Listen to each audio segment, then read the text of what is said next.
ጤና ይስጥልን የተወደዳችሁ የቡርካና ሚዲያ ቤተሰቦቻችን የሰዓቱን ዜናዎች ይዘን ቀርበናል። አበይት ዜናዎችን እናስቀድማለን። የአማራ ፋኖ በመንግስት ሰራዊት ላይ ጥቃት አደረስኩ እስታይሽ ከተማን ተቆጣጣርኩ ሲል አስታወቀ። በአማራ ፋኖ ብሔራዊ ኃይል ምስራቅ አማራ ቀጠና ምኒልክ እዝ በመንግስት ሰራዊት ላይ ጥቃት መፈጸሙንና በሰሜን ወሎ ዞን ጋዞ ወረዳ እስታይሽ ከተማን መቆጣጣሩን ዛሬ ይፋ አድርጓል። በኦሮሚያ ክልል አርሲ ዞን የሸኔ ታጣቂዎች ሌላ እልቂት መፈጸማቸው ተሰማ። የአርሲው የአማኞች ግድያ በፖለቲካ ፓርቲዎች በኩልም ብርቱ ቁጣን ቀስቅሷል። የጦር ኃይሎች ጠቅላይ ኤታማዦር ሹም በህወሓት ላይ እርምጃ እንደሚወሰድ አስጠነቀቁ። የጦር ኃይሎች ጠቅላይ ኤታማዦር ሹሙ ፊልድ ማርሻል ብርሃኑ ጁላ ህወሓት የፕሪቶሪያ የግጭት ማቆም ስምምነትን ጥሶ ተደጋጋሚ ትንኮሳ በመፈጸም ጦርነት እየጋበዘ መሆኑን ተናግረዋል። ከውጭ በሱዳን የተፈጸመው ግድያ የጦር ወንጀል ተደረገው እንደሚወሰድ ዓለም አቀፍ የወንጀለኞች ፍርድ ቤት ገለጸ። ፍርድ ቤቱ በኤልፋሽር የፈጥኖ ድራሽ ኃይሎች በንጹሃን ዜጎች ላይ የወሰዱትን አሰቃቂ እርምጃ በሰብአዊነት ላይ የተፈጸመ ወንጀል መሆኑን አስታውቋል። በዝርዝር እንመለከታቸዋለን። በቅድሚያ የአማራ ፋኖ በመንግስት ሰራዊት ላይ ጥቃት ማድረሱን ገለጸ። እስታይሽ ከተማን ተቆጣጣርኩ ሲል አስታውቋል። የአማራ ፋኖ ብሔራዊ ኃይል ምስራቅ አማራ ቀጠና ምኒልክ እዝ በመንግስት ሰራዊት ላይ ጥቃት መፈጸሙንና በሰሜን ወሎ ዞን ጋዞ ወረዳ እስታይሽ ከተማን መቆጣጣሩን ዛሬ ረፋድ አስታውቋል። በጋዞ ወረዳ እስታይሽ ከተማ እስከ ቦያ ሐሙሲት በነበረው ውጊያ የመንግስት ታጣቂዎች ድል ቀንቶናል ያሉ ሲሆን ፋኖ ግን በዚሁ ውጊያ የብልጽግና ሰራዊት ሙትና ቁስለኛ አድርጋለሁ ብሏል። አክሎም ከሚሊሻና ፖሊስ ጥምር ኃይል ግማሹን ደምስሻለሁ፣ ቀሪው ደግሞ ተበታትኗል ነው ያለው። የአማራ ፋኖ ብሔራዊ ኃይል ምስራቅ አማራ ቀጠና ምኒልክ እዝ የደጋው መብረቅ ኮር ደጀን ክፍለ ጦር እንዳስታወቀው ከሆነ ዛሬ ጥቅምት 25 ቀን 2018 ዓ.ም ረፋዱ ላይ ከስታይሽ ጋሸና ሲጓዝ በነበረ የመንግስት ሰራዊት ላይ እርምጃ ተወስዷል ብሏል። በዚህም በፋኖ ታጣቂዎች ከ10 በላይ የመንግስት ወታደሮች በቦያ ምድር ላይ እርምጃ ተወስዶባቸዋል። በርካቶች ቁስለኛ ሆነው ወደ ጋሸና ተጭነው ተወስደዋል ሲል የአማራ ፋኖ ብሔራዊ ኃይል የደጋው መብረቅ ኮር ደጀን ክፍለ ጦር አስታውቋል። ክፍለ ጦሩ ከመንግስት ሰራዊት ጋር ባደረገው ደውጊያ ጥቅምት 24 ለ25 2018 ዓ.ም ሌሊት የጋዞ ወረዳ እስታይሽ ከተማን ተቆጣጥሬያለሁ ብሏል። የመንግስት ኃይል በድሮን ታግዞ መግባቱን አስታውሶ በደጀን ክፍለ ጦር ድንገተኛ የሌሊት ከበባ የብልጽግና ሰራዊት በመደምሰስ ሌሊቱን እስታይሽን መቆጣጠር ተችሏል ሲል ባጋራው መረጃ አስፍሯል። የጋዞ ወረዳ ከቀናት በፊት የውጭ ባንዳዎችና የውስጥ ባንዳዎች ሲል በመጥቀስ ቅዠታቸውን በማምከን አንጸባራቂ ድሎችን አስመዘግባለን በሚል መፈክር በእስታይሽ ከተማ ውይይት አድርገው ነበር። ይሁን እንጂ ፋኖ ከተማዋን ተቆጣጣርኩ ማለቱን በተመለከተ እስካሁን ይሁንታም ሆነ ማስተባበያ አልሰጠም። በአማራ ክልል ከ2 ዓመታት በላይ በመንግስትና የፋኖ ታጣቂዎች መካከል እየተካሄደ ያለው ጦርነት የሚያስቆመው አካል ባለመገኘቱ ዛሬም ተባብሶ ቀጥሏል። ሁለቱ ተፋላሚ ኃይሎች አንዱን ድል አደረግን በሚል በሚፎካከሩበት በዚሁ የጦር ሜዳ ያለው የንጹሃን ሞት፣ የኢኮኖሚ ማሽቆልቆል፣ የመሰረተ ልማት ውድመት፣ የማህበራዊ አገልግሎት መስተጓጎል አሁንም ተባብሶ እንደቀጠለ ነው። በኦሮሚያ ክልል አርሲ ዞን የሸኔ ታጣቂዎች ሌላ እልቂት መፈጸማቸው ተሰማ። የአርሲው የአማኞች ግድያ በፖለቲካ ፓርቲዎች በኩልም ብርቱ ቁጣን ቀስቅሶ ቀጥሏል። በቅርቡ 25 ኦርቶዶክሳውያን በተጨፈጨፉበት አርሲ ዞን የታጠቁ አካላት በንጹሃን ላይ ሌላ ግድያ መፈጸማቸውን የአካባቢው ባለስልጣን ዛሬ ጠዋት ለቡርካና ተናግረዋል። ግድያው ትናንት በመርቲ ወረዳ መፈጸሙን የገለጹት ስማቸው እንዳይገለጽ የጠየቁ በኢትዮጵያ ኦርቶዶክስ ተዋሕዶ ቤተክርስቲያን የአካባቢው ሀገረ ስብከት አካል ለስራ በወጡበት 5 አርሶ አደሮች ትላንት ምሳ ሰዓት በታጣቂዎቹ በግፍ ተገለዋል ብለዋል። ከሟቾቹ በተጨማሪ ሌሎች ቁጥራቸው በውል ያልታወቁ ሰዎች ይሙቱ ይኑሩ አልታወቀም የሚሉት እነዚሁ አካል ግድያው የተፈጸመበት ልዩ ቦታ ጋርዶ እንደሚባልና በቅርቡ ግድያ ከተፈጸመበት ቦታ በቅርብ ርቀት እንደሚገኝ አስረድተዋል። ሟቾቹ ከዚህ ቀደም በአካባቢያቸው ጥቃት መድረሱን ተከትሎ ወደ አጎራባች ቦታ ተፈናቅለው የነበሩ መሆናቸውን አስታውሰው አካባቢው በሚሊሻ ስለሚጠበቅ ሰላም እንደሆነ ተነግረው ለጤፍ አጨዳ በወጡበት ነው ግድያው የተፈጸመባቸው። ቀብራቸው ዛሬ ይፈጸማል ብለዋል። ባለፉት 4 ዓመታት በመርቲ ወረዳ ብቻ በየወቅቱ እስከ 200 የሚሆኑ አማኞች ተገለዋል ሲሉ ለቡርካና የተናገሩት እኒሁ አመራር እንኳን መንግስት የቤተ ክርስቲያኗ የክልሉ አመራሮችም ግድያ መፈጸሙን ሲገልጽ ብዙ ዛቻና ማስፈራሪያ እያደረሱብን ነው ሲሉም አጋልጠዋል። እናት ፓርቲ በበኩሉ ሌላ የእልቂት መርዶ ከአርሲ በሚል መግቢያ የዛሬውን ግድያ በተመለከተ መግለጫ ወጥቷል። ፓርቲው በመግለጫው በቅርቡ ከ25 በላይ የኢትዮጵያ ኦርቶዶክስ እምነት ተከታዮች ባለቁበት ጉናና መርቲ ወረዳዎች ጥቅምት 24 ቀን 2018 ዓ.ም በመርቲ ወረዳ ልዩ ቦታው ጋዶ በሚባል አካባቢ ለደቦ የእርሻ ስራ የወጡ ንጹሃን በሙሉ ታፍነው 5 ወዲያው ሲገደሉ ቀሪዎቹ የደረሱበት አልታወቀም ሲል አስፍሯል።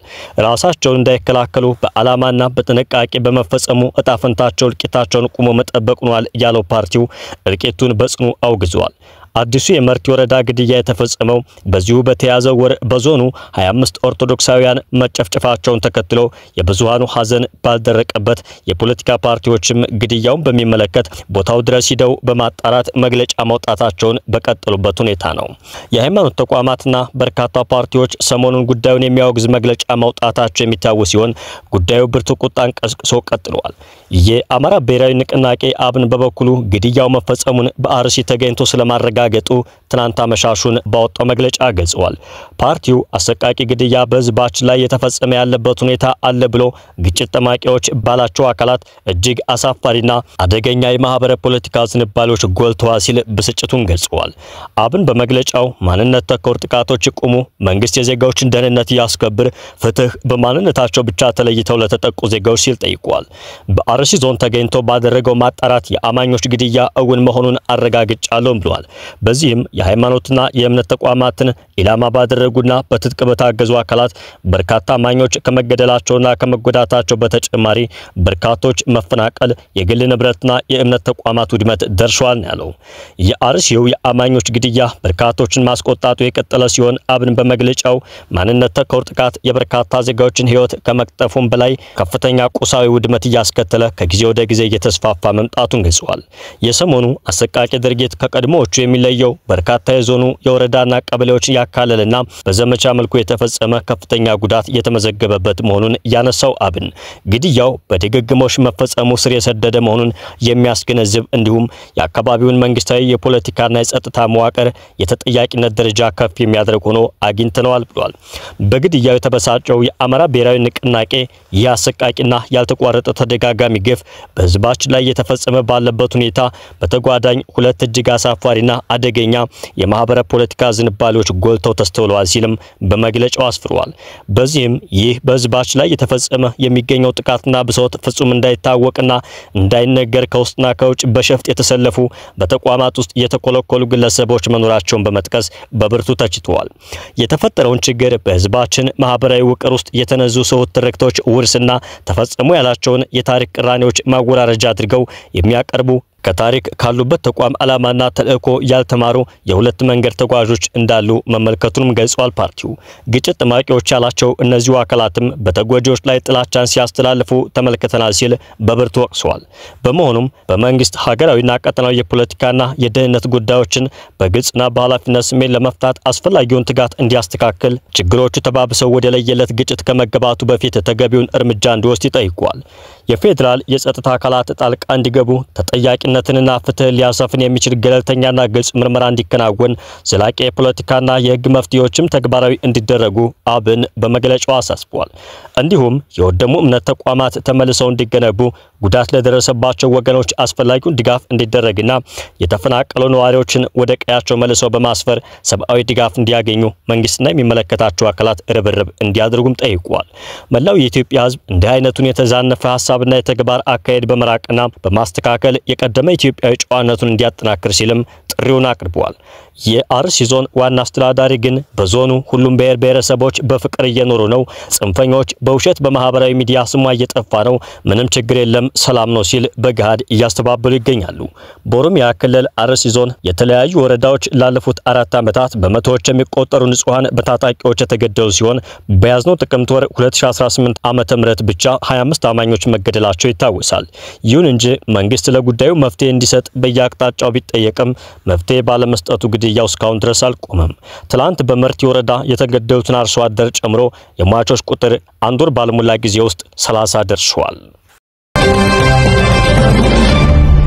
የጦር ኃይሎች ጠቅላይ ኤታማዦር ሹሙ በህወሓት ላይ እርምጃ እንደሚወሰድ አስጠነቀቁ። የጦር ኃይሎች ጠቅላይ ኤታማዦር ሹም ፊልድ ማርሻል ብርሃኑ ጁላ ህወሓት የፕሪቶሪያ የግጭት ማቆም ስምምነትን ጥሶ ተደጋጋሚ ትንኮሳ በመፈጸም ጦርነት እየጋበዘ መሆኑን ተናግረዋል። ህወሓት የፕሪቶሪያውን ስምምነት ችላ ብሎ ትንኮሳ እየፈጸመ መሆኑን የገለጹት ፊልድ ማርሻሉ ጦርነትን እኛ ብቻ ማስቀረት አንችልም በማለት እርምጃ እንደሚወሰድ አስጠንቅቀዋል። ፊልድ ማርሻል ብርሃኑ ጁላ ይሄን ያሉት እንዳይደገም መቼም አንረሳውም በሚል መሪ ቃል በተከበረው በ5ኛ ዓመት የሰሜን እዝ ዝክረ ሰማዕታት መታሰቢያ ነው። ፊልድ ማርሻል ብርሃኑ ጁላ ህወሓት ከስምምነቱ በኋላ አድርጓቸዋል ያሏቸውን ትንኮሳዎች፣ እምቢባይነቶች፣ ስራዎችና ሴራዎች ወደ ጦርነት ለመግባት ከበቂ በላይ ናቸው ብለዋል። ህወሓትን በትንኮሳ የወነጀሉት ብርሃኑ ጁላ ምንም ብንታገስ ከተጠቃን መከላከላችን አይቀርም፣ ጦርነትን እኛ ብቻ ማስቀረት አንችልም ብለዋል።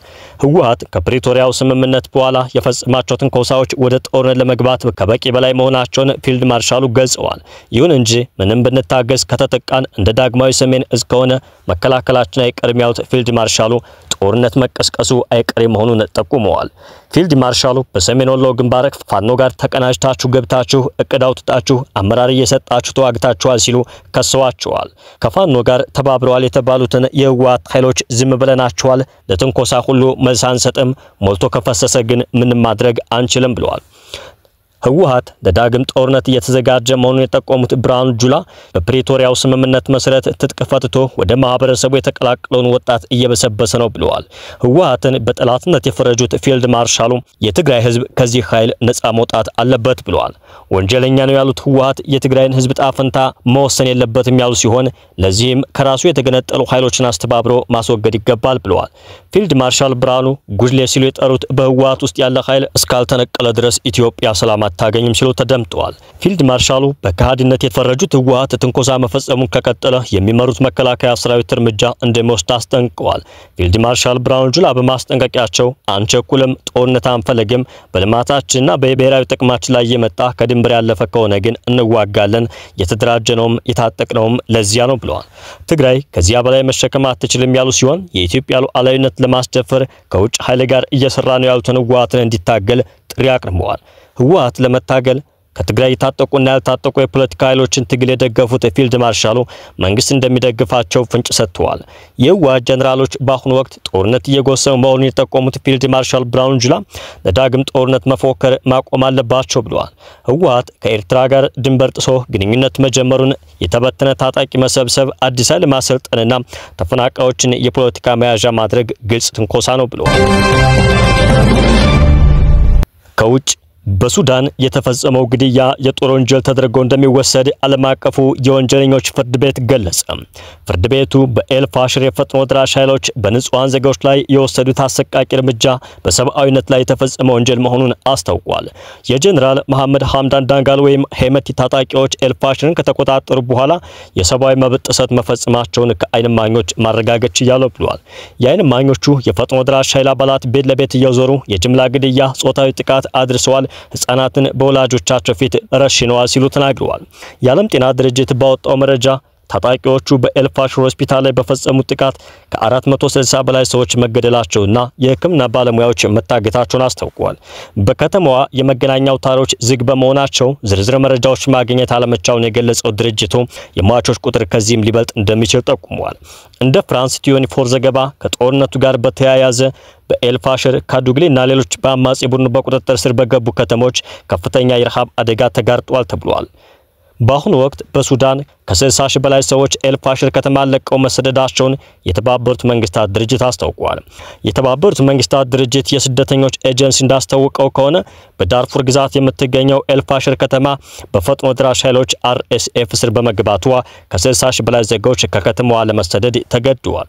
ከድርጅቱ የወጡ ሪፖርቶች እንደሚያሳዩት ከሆነ የፈጥኖ ደራሽ ኃይሉ ለ18 ወራት ከበባ ውስጥ ያቆያትን ከተማ ከተቆጣጠረ በኋላ በከተማዋ ከባድ ጥቃት በመክፈት በሰዎች ላይ ግድያና አስከፊ የሰብአዊ መብት ጥሰቶችን መፈጸሙ ተነግሯል። በስፍራው ረሃብ መከሰቱን ተከትሎም ከኤልፋሽር በስተምዕራብ 80 ኪሎ ሜትር ርቀት ላይ ወደምትገኘው ወደ ታዊላ ከተማ የሚሰደዱ ሰዎች ፍሰት ባለፉት ጥቂት ቀናት እጅጉን ጨምሯል ሲል የተባበሩት መንግስታት ድርጅት የስደተኞች ኤጀንሲ መግለጹን አጃንስ ፍራንስ ፕሬስ ዘግቧል። በምዕራብ ዳርፉር ግዛት በኤልፋሽር ከ150 ሺህ በላይ ሰዎች ለእስር ተዳርገዋል ነው የተባለው። አርኤስኤፍ በኤልፋሽር የተፈጸመው ግድያ ብሔር መሰረት ያደረገና የአረብ ወታደራዊ ኃይሎች አረብ ባልሆኑ ህዝቦች ላይ ያነጣጠሩበት ነው በሚል የቀረበበትን ውንጀላ አስተባብሏል። በሱዳን ጦርና በሱዳን ፈጥኖ ደራሽ ኃይል መካከል በሚያዝያ 2023 የስልጣን ትግል ከተቀሰቀሰ በኋላ እነዚህ ኃይሎች ሀገሪቱን ወደ እርስ በርስ ጦርነት ከተዋታል። በምዕራብ ዳርፉር ክልል ረሃብና የከፋ እልቂት መከሰቱ ሲነገር በመላ ሀገሪቱ በተከሰተው ጦርነት ከ150 ሺህ በላይ ሰዎች መሞታቸው ተነግሯል። በተጨማሪም 12 ሚሊዮን ዜጎች ደግሞ መሰደዳቸውን የመንግስታቱ ድርጅት ባቀረበው ሪፖርት አስታውቋል። የተወደዳችሁ የቦርከና ሚዲያ ቤተሰቦቻችን የሰዓቱ ዜናዎቻችን ተጠናቀቁ።